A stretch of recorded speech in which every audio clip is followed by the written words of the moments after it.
this globalized age and time, we are often struggling with our identity. Is it compatible to be a Muslim and a Hong Konger at the same time?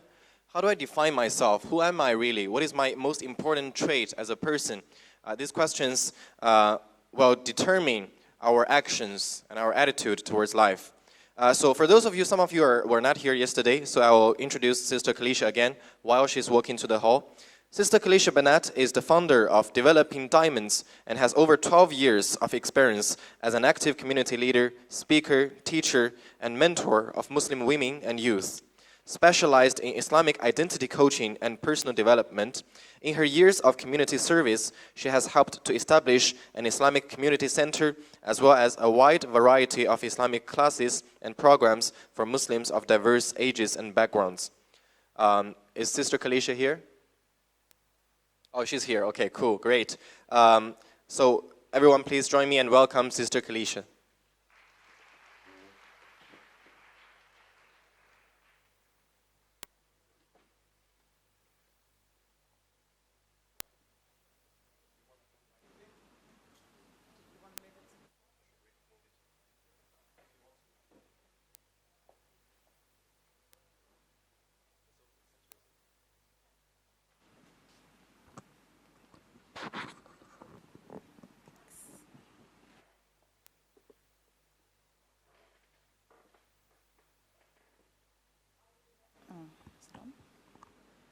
أعوذ بالله من الشيطان الرجيم بسم الله الرحمن الرحيم إن الحمد لله نحمده ونستعينه ونستغفره ونعوذ بالله من شرور أنفسنا ومن سيئات أعمالنا من يهده الله فلا مضل له ومن يضلل فلا هادي له أشهد أن لا إله إلا الله وحده لا شريك له وأشهد أن محمدا عبده ورسوله أما بعد. Verily all praise is due to Allah.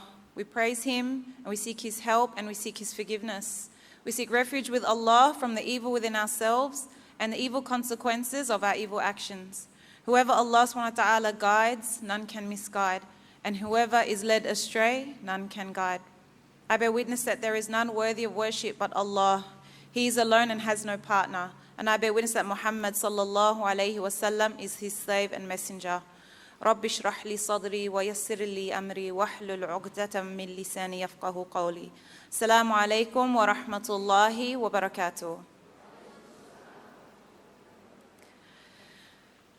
So I want to tell you a story. When I was 11 years old, I was going to sleep at night and I was just thinking random things as a child.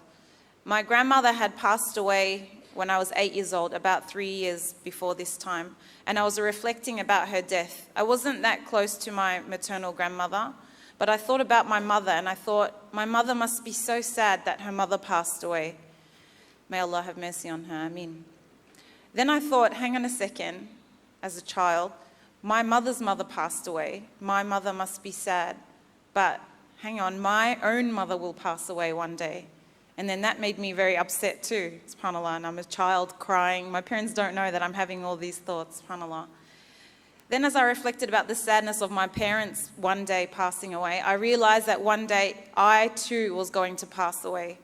And as an 11-year-old child, that just absolutely, my heart just freaked out, subhanAllah. So that was my first moment of realizing my identity as a human being and that this life is temporary and that this life will come to an end. So that moment really shook me. And what happened was when I thought about death for myself, I thought, what happens after you die? And I knew in the basic, limited understanding of Islam that I had growing up as a Muslim that when you die, if you were good, you go to paradise. And if you were not good, you go to the hellfire. May Allah protect us. And I thought, okay, I don't want to go to hellfire. I definitely want to go to paradise. What do I need to do? And in my basic childish understanding of the deen, I knew we had to make salah. So that was the age I decided to start making salah.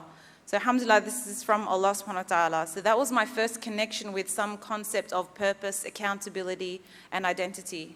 If I look back in my life, there are 3 different times where I connected strongly with my identity. So that was the first one, and inshallah I'll share the other 2 during this talk, inshallah.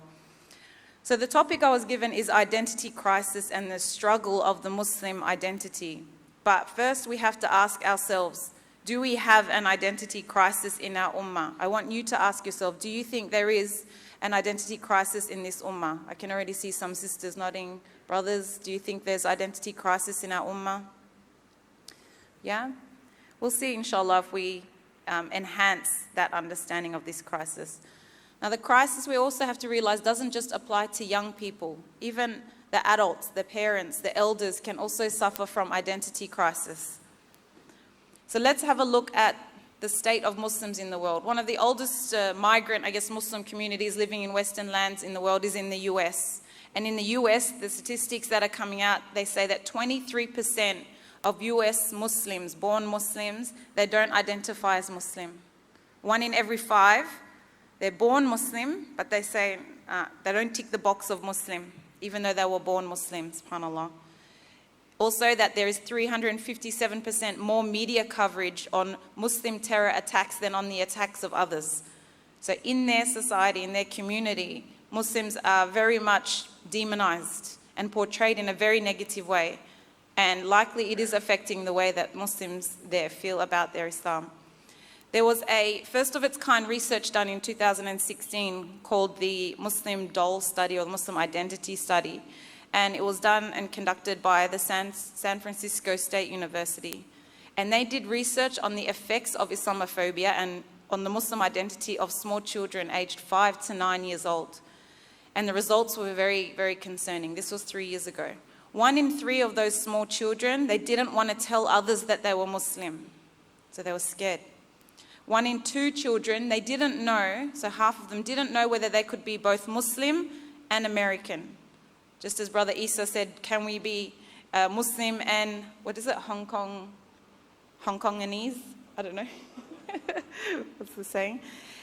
And even more upsetting, 1 in 6 children, they would pretend not to be Muslim. So hiding their Islam, feeling embarrassed of their Islam. So the sense of identity clearly is not very strong in a proportionate number of young people. So what is the effects or the impact of Islamophobia on our identity?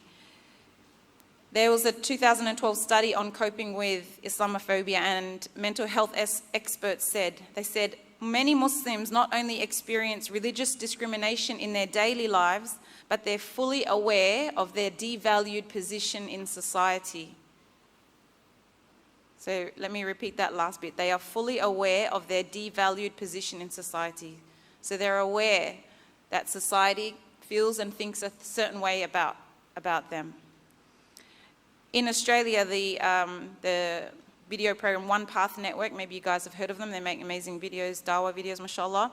They put out a video showing a study that they did where 3,000 articles in Australia were referring to Islam and Muslims alongside words like terrorism, radical extremism, violence, etc. 3,000 in a year, over 3,000 in 1 year, subhanAllah. That's 8 articles a day slandering or saying negative things about Muslims, demonizing our community. 152 of those articles were on the front page of the newspapers. And they see a spike when hate crimes are being reported. It's connected to negative media coverage, subhanAllah.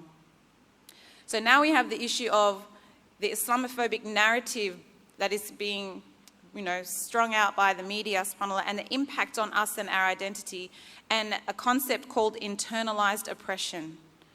So what is internalized oppression? Dr. Gail Peterson says it's the incorporation and the acceptance by individuals within an oppressed group of the prejudices against them within the dominant society. What does this mean? This means that over time, as certain things are said, as negative depictions are made of a community, the community itself starts to accept it. Yes, we are like that. Yes, we are backward. Yes, we are terrorists. Yes, we are less than. Yes, we should be ashamed. Yes, we should hide. Yes, we should fully integrate. Yes, we should drop our cultural, religious practices. And what does this result in? This results in negative feelings about yourself and your identity. And psychologists have identified 3 destructive conditions of the mind. That if you have this stuff going on in your mind, it becomes very destructive to yourself, very destructive to your progress and your growth and your strength. And what are these 3 destructive conditions? They are fear, self-hatred, and loneliness. And when we internalize the Islamophobia that happens around us, and we fall into internalized oppression, this is what we end up carrying. Great fear of going into society, of interacting with other people, of standing strong and proud as Muslims. We develop self-hatred. We don't like ourselves. We don't like our Islamic practices. We don't like the halal and haram guidelines. And loneliness, because you feel isolated. You don't feel like you belong anywhere. So these are very destructive conditions of the mind. So now when we look at this concept of identity crisis, do these evidences tell us that there is an element, a strong element of identity crisis? Definitely. So the struggle is real, and we have to acknowledge that struggle, whether we experience it ourselves or whether it's our family members or our children or other members of the community. We have to acknowledge. We shouldn't shame it. We shouldn't shame that someone feels unsure about, how much they should be practicing their Islam, and is it safe enough, and they don't feel confident in practicing their deen. They don't feel confident to make salah in their workplace. They don't feel confident to wear hijab. The brother doesn't feel confident to grow his beard. We shouldn't feel shame or judgment towards them. We have to support them, and we have to acknowledge that it is a real struggle and it is very difficult. Sheikh Umar Sulaiman, he says, it's very powerful to experience validation for your struggles and experiences. And the opposite, if your struggles are invalidated and undermined, that is also powerful, but in a negative way. So we should never say, no, just sort out your iman, fix yourself, just fear Allah, and it's not that easy for today's Muslims. It's very, very difficult times that we're in. So the second situation where I connected with my identity was when I was 13 years old. My family moved out of the city in Western Australia, a small town called Perth. We left Perth and my family moved a couple of hours down south of Perth to our country home that we had. And I attended a public school for the first time in my, older childhood years. And so I was 13 years old. My parents took me away from, my friends, my school, my Muslim environment, because I was at a Muslim school. And then I was now in a public school environment. In that environment, I was the only Muslim female in that high school. And I remember on the first day, my heart was like beating out of my chest. I was so scared, obviously, of what they were going to think of me. And I was in hijab. And I didn't want my mum to leave me, and she's like, okay, Assalamu alaikum, off you go. And they had some of the girls in the class to show me around the school. So I had these two girls next to me. I think it was Tamar and Emily, two nice little white Aussie girls showing me around the school. So we're walking around school. They're like, this is the gymnasium, that's the oval, that's the art room, and this and that. And as we're walking, they're just showing me around. We're having small talk. I'm feeling like very insecure. My body language is very, lacking confidence. And then I can hear noises behind us as we're walking, like footsteps and muffled whispers and talking. And then I turn around and I look behind me, and there's maybe 30 kids in a horde just following behind, like I was some alien UFO, subhanAllah, that had arrived from Mars, subhanAllah. And that was a moment where I thought, well, this is a big deal. How different I am is a big deal to those who don't know me or understand me. And in this country town, they didn't know Muslims. This was before September 11. So it was just innocent ignorance that they didn't know what Muslims were. So they're very curious, and they asked me lots of different questions. What's that thing on your head? Do you have a shower with that thing on your head? All these funny sorts of questions, subhanAllah. They just didn't know in their innocence. So that was another moment where I realized, okay, there's something different about me that I have to figure out, and I have to decide how I'm going to live in this difference and accept this difference, or am I going to be in denial of this difference? So in my work that I do now, with identity coaching and, personal development teaching for sisters, specifically on the area of Islamic identity, the answers that I have kind of put together with the sisters that I support and the youth that I support with answering the question, where do the answers to our crisis lie? I would say they come from 3 stages of recovery. They lie in discovering your identity, they lie in reclaiming your identity, and it lies in strengthening your identity. So I'm going to cover those very briefly now, inshallah. Discovering your identity, how do you discover your identity? Your identity is contained in the message of the Quran. So if you want to know who you are, Ask Allah subhanahu wa ta'ala who you are. He tells you who you are in His book. A few points that we can take. I won't mention the actual ayat, but the points from those ayat. Number one is that Allah subhanahu wa ta'ala chose humans as the special creation. He didn't choose the trees as the special creation with intellect. He didn't choose the rocks. He didn't choose animals. He chose human beings as the special creation. You are the special creation as you are, as a human being. SubhanAllah, this is a great blessing. You are the special creation. You are the chosen ones of Allah subhanahu wa ta'ala. Also the miracle that Allah subhanahu wa ta'ala created humans from nothing. Once upon a time, we were nothing. We didn't exist. And Allah brought your individual existence into this world, into this dunya for a reason. What is that reason? You have to find out what that reason is. You are special. Also that humans' natural disposition, the fitrah, is a great blessing. We are born knowing Allah subhanahu wa ta'ala and being connected to Him, and throughout life we lose our way. But subhanAllah, even though belief in Allah subhanahu wa ta'ala is the fitrah, we also have the blessing of freedom of choice. And we mustn't take that for granted. We shouldn't abuse the fact that we have freedom of choice. Also that we are the leaders, the Khalifa on earth. We are the supreme species. We are the leaders on earth, men and women, believers. We are the leaders on this earth. So when we shy away and when we experience identity crisis, when we feel embarrassed about who we are and what we stand for, and the rest of the world saying this and that about us or putting us down, doesn't matter. Why? Because we are the leaders of earth. We are the supreme species as human beings. And as believers, you have a responsibility to lead others and be the good example and share your iman with others. Also that Allah subhanahu wa ta'ala honored our identity because He subjugated the universe to mankind.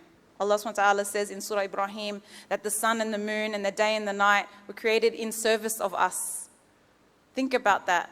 The rotation of night and day is in service to us as human beings. SubhanAllah. Why are we dishonoring ourselves? Why are we not stepping into our identities as human beings with intellect, with free will, born on the fitrah, as khalifas on earth, that Allah subhanahu wa ta'ala has subjugated the heavens and the earth, the night and the day, the rotation of the sun and the moon for us, subhanAllah. So discover your identity through connecting with the Quran.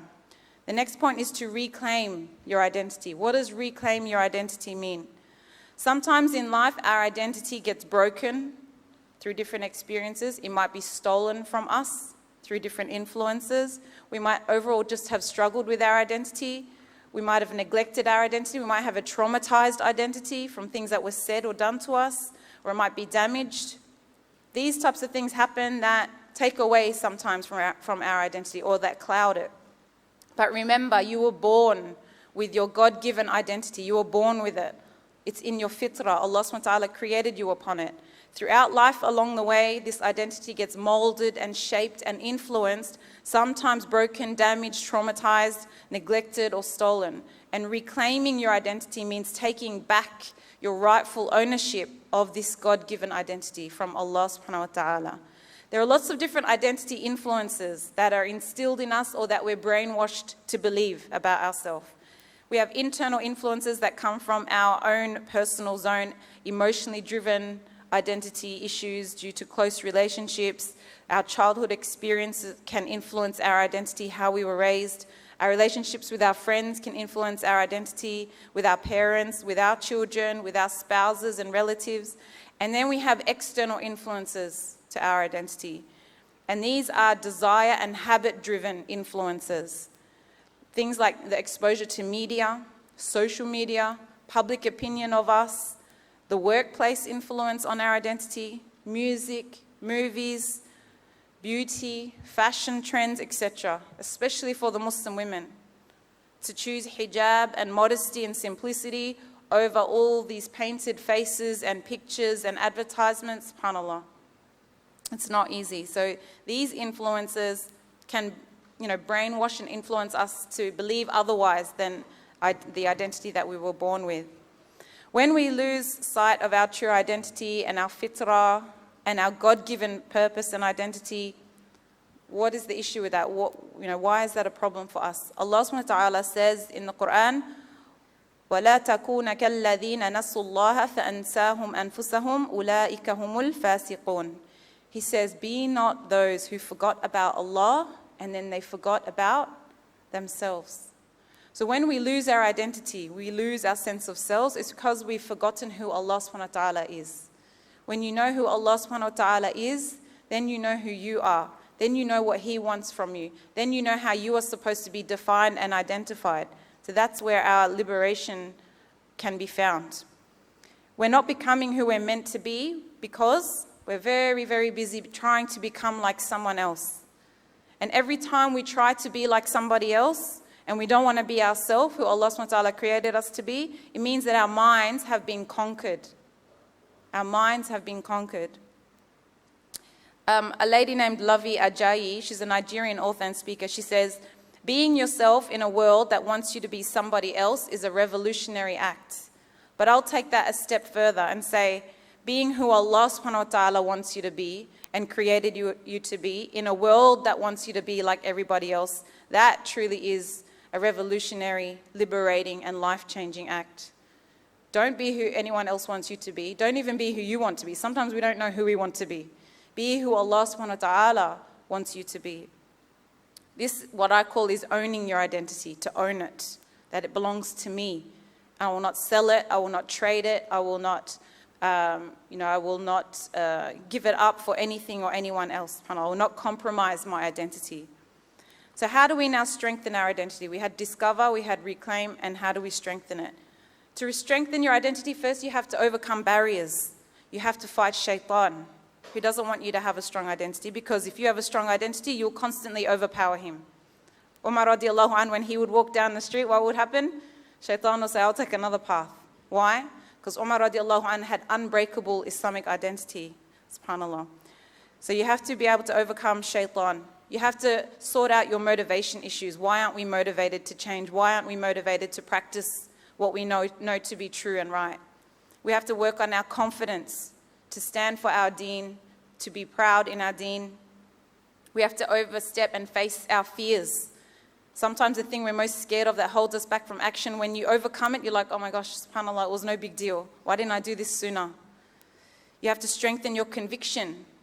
You have to let go of your regrets of the past. A lot of people say, but I was like this before, I don't deserve to be good now or better now. So we have to let go, make tawbah, regret the past, but move forward into the future. And we have to let go of what other people think. Who cares what other people think? Everyone's busy worrying about what other people think about them than to worry about actually having an opinion about you. It doesn't matter what other people think, subhanAllah. One of my favorite speakers, Imam Abdul Malik from the US, he says, how can we understand our greatness when we don't understand the blueprint that is the foundation for our greatness? What is the blueprint for the foundation of our greatness? The map of it, the Quran, as I mentioned earlier. Your greatness lies in the message of the Quran and you reading it and implementing it and internalizing it and having conviction in it. No other YouTube videos, self-help books, Oprah Winfrey, Dr. Phil, all these things, these are not going to bring out your greatness, subhanAllah. The Quran has the message for you, but you have to give yourself fully and wholeheartedly to that message of the Quran. Also, to strengthen your identity, you need to work on your inner self, your inner transformation, your akhlaq, your purification of your heart, your connection with Allah subhanahu wa ta'ala, your feelings even about yourself, the negative self-esteem and the self-doubt and the weak traits, the impatience, the anger, all these types of things that you have within yourself, you have to work on them. It's very, very important. That comes before working on your outer self. Focus on your inner self and then let the outer self, the actions follow. Too often we are fixing the outward part. It's very easy to look like a good Muslim. Very easy. Wear the right outfit, wear your hijab a certain way, grow the beard long. You can look the part, but the internal work, that is where the real challenge lies. That is where you really see, your connection with Allah subhanahu wa ta'ala. Try to keep good company to strengthen your iman, your community centers, your jama'ah, your masajid, your classes, your programs, your learning. There's a saying that says that you are the sum of the 5 people you spend the most time with. If I told you now, write down who are those 5 people you spend time with. Do they swear? Do they smoke? Do they listen to music? Do they pray? What are their habits? Because you're the sum of that. If there's an issue with that group of people, it's not about looking down upon them, but you have to decide for yourself, is this the quality of the person that you want to become? Find good role models. Give back to society. Read and learn. Please put the phones down and pick up the Quran, pick up books, read. This is the first commandment of Allah subhanahu wa ta'ala. Iqra, read. Don't browse. Don't flick through things. Don't double click likes and all these sorts of things. Spend time reading. You know, I read that if you spend 45 minutes a day reading, you'll finish one book every week. SubhanAllah, sometimes one book is like 2 years trying to finish one book. 45 minutes a day, if you allocate that time, you'll finish a book a week. 52 books in a year. Imagine the mind of a believer with 52 books in a year in their heart and in their minds, transforming their internal and external. Also, know your values and beliefs. What do you stand for? What do you not stand for? Have some principles. Don't just go wherever the wind blows. Know what values, what traits, what morals, akhlaq are important to you. About not lying, about being trustworthy, about being modest, about valuing intellect and knowledge, about valuing your time, about looking after the amana entrusted to you. Know your values, know your beliefs, know your deen. I do have a free ebook on this topic of 10 steps to strengthen your Islamic identity. I think the sisters have my business card. If you want to go to the website, www.developingdiamonds.com.au. Sisters, especially, if you scroll down, you can get a free ebook emailed to you, inshallah. It goes into these 10 different steps to strengthen your Islamic identity in more detail. So I want to tell you the story about the lion and the sheep. Everybody likes stories? It's a story, but it's not a good bedtime story, so please don't fall asleep. I can see some brothers falling asleep, mashallah. It's a wake-up story, okay? Not a bedtime story. So let's wake up. There was once a pregnant lion, and she was on her last legs, and she died soon after giving birth. The newborn didn't know what to do. It made its way to a nearby field, and it started mingling with a herd of sheep. The mother sheep saw the cub, and she decided to raise it as her own. So the lion cub grew up along with the other sheep, and then it starts thinking and acting like a sheep. It would bleat like a sheep. What sound does sheep make? MashaAllah. I won't start singing Old MacDonald Had a Farm because... Okay, it would bleat like a sheep, and it would even eat grass, but it was never truly happy. For one, it always felt that there was something missing. And secondly, the other sheep would constantly make fun of it for being so different. It was trying to conform, but it still wasn't accepted anyway.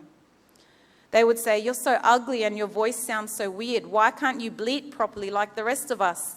You're a disgrace to the sheep community." The lion would just stand there and take in all these remarks, feeling extremely sad. It felt it let down the sheep community because it was so different, and what a waste of space it was. One day, an older lion from a far-off jungle seized the herd of sheep and decided to attack it. While attacking, it sees this young lion running away along with the other sheep. Curious as to what was happening, the older lion decided to stop chasing the sheep and instead pursued the younger lion instead. It pounced on the lion, and it growled, asking it, "Why is it running away with the other sheep?"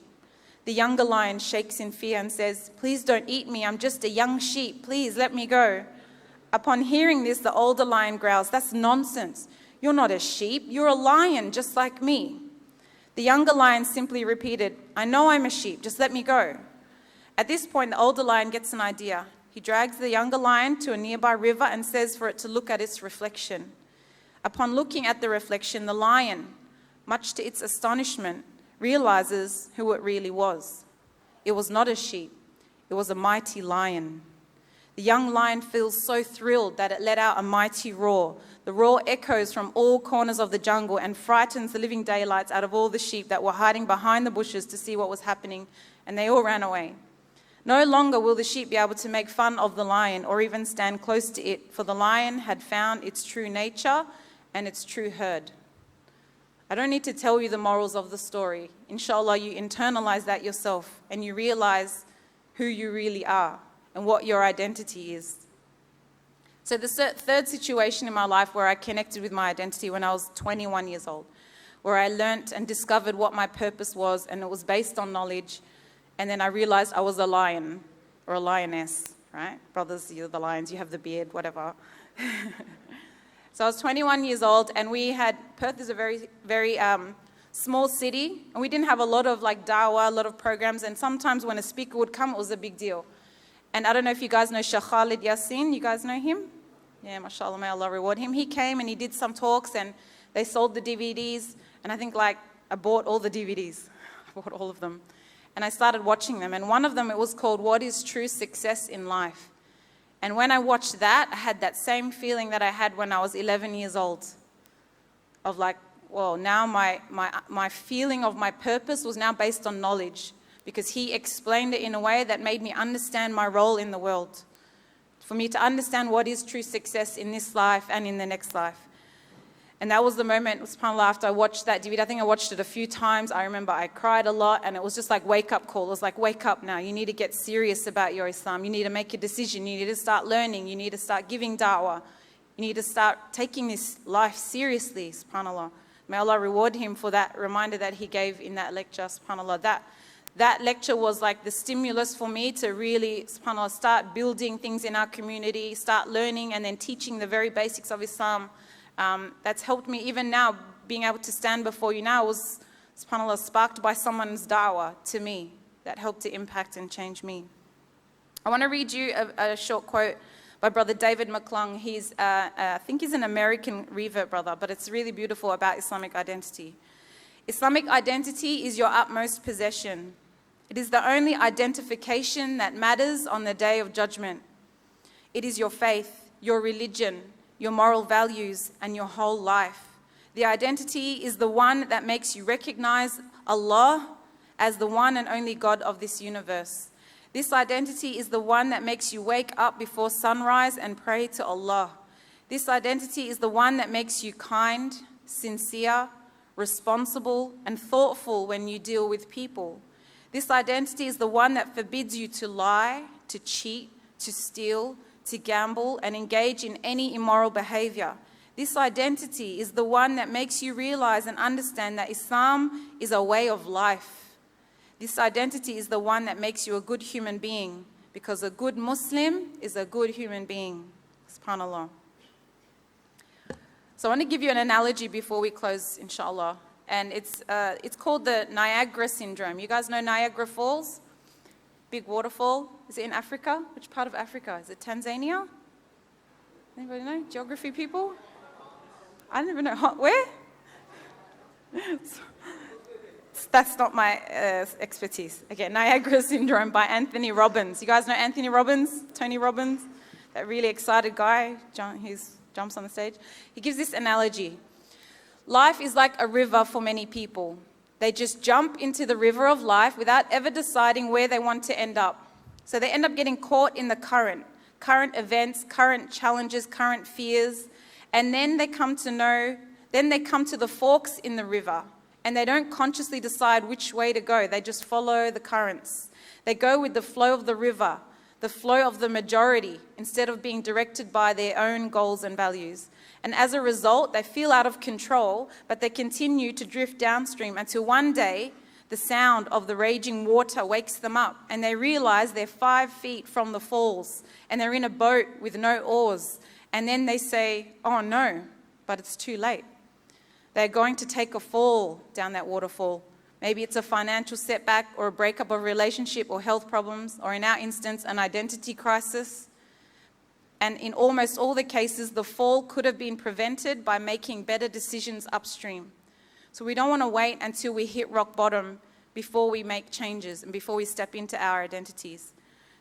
If it happens and you hit rock bottom, remember that Allah subhanahu wa ta'ala says in the Quran, chapter 17, verse 70, and we have certainly honored the children of Adam and carried them on land and sea and provided for them of the good things and preferred them over much of what we have created with definite preference.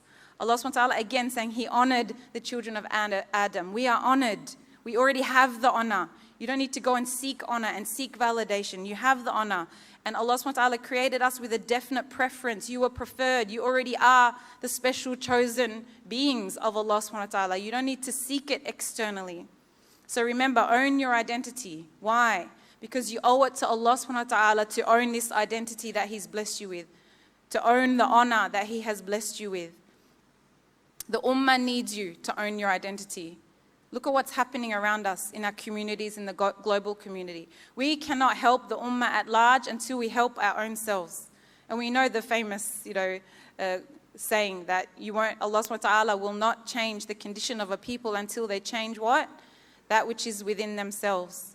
And we owe it to own our identity for our children. SubhanAllah, it's very important.